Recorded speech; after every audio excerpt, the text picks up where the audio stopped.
This weekend, across 14 services on 3 campuses, there are going to be really stories that are all over the map. And there's going to be different ethnicities in the water this weekend. And there's going to be different socioeconomic statuses represented. We could go on and on and on and on about the differences that exist in the men and women who will get in the water and be baptized. Like, some of them have no church background, 0 church background, and some of them grew up in church, and despite the fact that they went to every youth camp, every Disciple Now, every fall retreat, listened to songs from the loft over and over and over again, didn't know Jesus Christ at all until recently. And so there's going to be just 1,000 different variances in story this weekend. But if we boil it down to the base level, they all have some things in common. One, they were all born with, all right, a broken way of seeing that distorted everything. It is a distortion that really oozes in every direction. It starts with a distorted view of who God is. Like, we don't see well who He is. We doubt His goodness. We doubt whether or not we can trust Him. So then what ends up happening is, if you're the type of fellow that says, I'll take care of myself, I'll provide for them, I'll make it happen, then your relationships with others are marked by you using and abusing them. Because they have to stay under your control so you can control everything.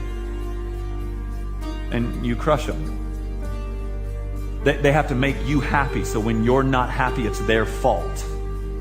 That you put an impossible weight on them. Or, God help us, because you feel dirty, because you feel unclean, because you feel wicked, you allow others to abuse you and use you over and over and over again. And this is because you have a distorted view of God, which has led to a distorted view of yourself, which has led to a distorted view of others. And normally, when you have puzzle pieces, like you have all these broken pieces, you think if you put these broken pieces with these broken pieces, maybe you can get something whole.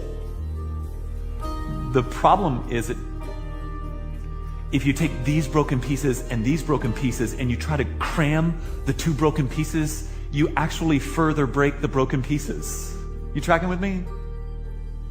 Which means when broken people try to find redemption in broken people get more broken.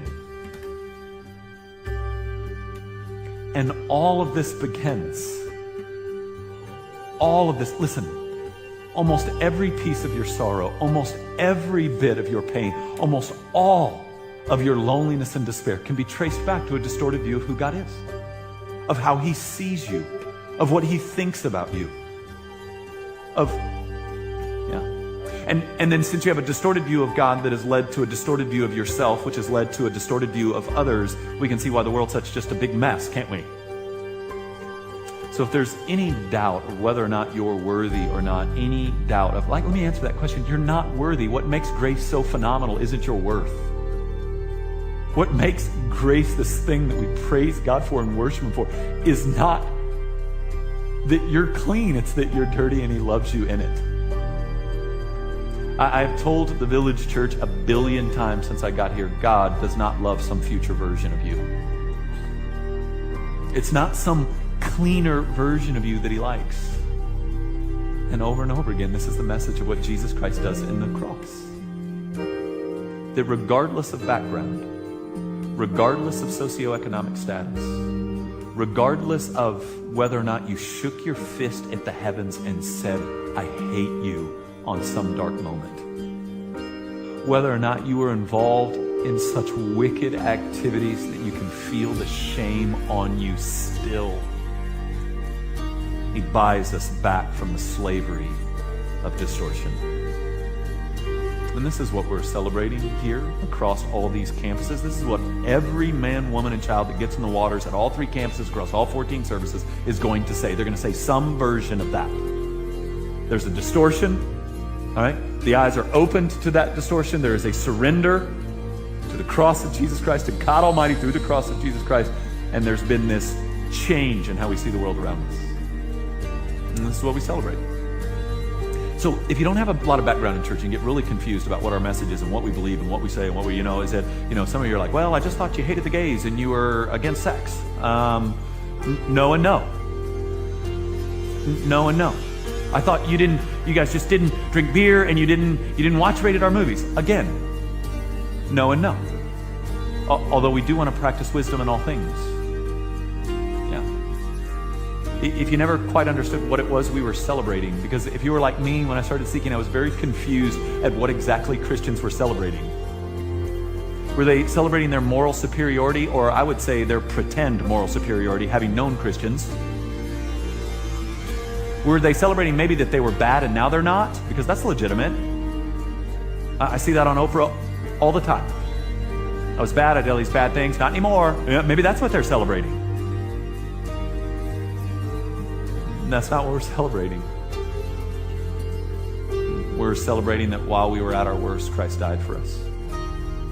And that something happened when we became aware of that. Something happened in our minds and our hearts when we became aware of that changed how we live day to day. Not perfect, still busted, still fail, still are drawn to the flesh. But God slowly but surely making us more and more and more like Him, and less and less and less like the distorted viewing person we were.